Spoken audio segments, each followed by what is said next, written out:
Hamas was expected to release a second group of Israelis on Saturday as a planned 4-day truce to allow an exchange of 50 hostages for Palestinian prisoners continue to hold in the besieged Gaza Strip.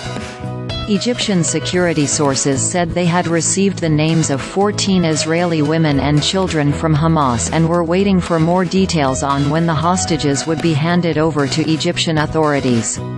Israeli security officials were reviewing the list, though the office of Prime Minister Benjamin Netanyahu did not confirm the number or timing of the expected release.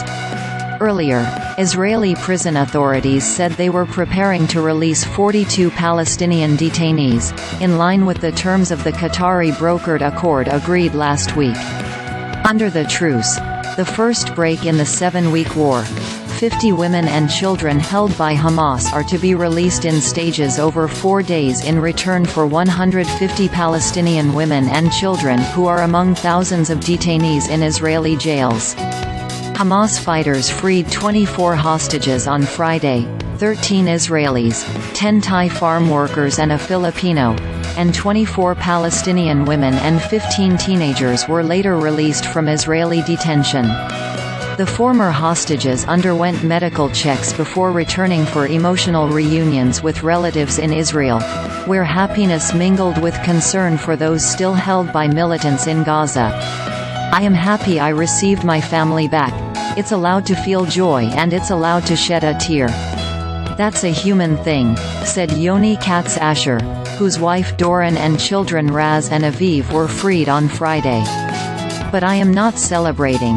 I will not celebrate until the last of the hostages returns home." Both sides have said hostilities would resume as soon as the truce ends, though U.S. President Joe Biden said there was a real chance of extending the truce. He said the pause was a critical opportunity to get humanitarian aid into Gaza and declined to speculate on how long the Israel-Hamas war would last. Asked at a press conference what his expectations were, he said Israel's goal of eliminating Hamas was legitimate but difficult.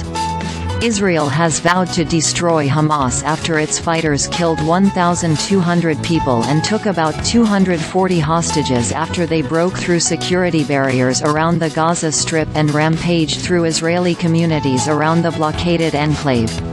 Since then, Israel has rained bombs on Gaza, killing about 14,000 people, roughly 40% of them children, Palestinian health authorities say.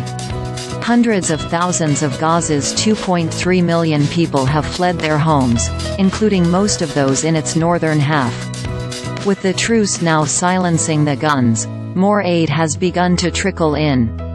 4 tankers of fuel and another 4 containing cooking gas entered the southern Gaza Strip via the Rafah Crossing early on Saturday, Israeli authorities said, stressing they were meant for essential humanitarian infrastructure in the Gaza Strip, such as hospitals.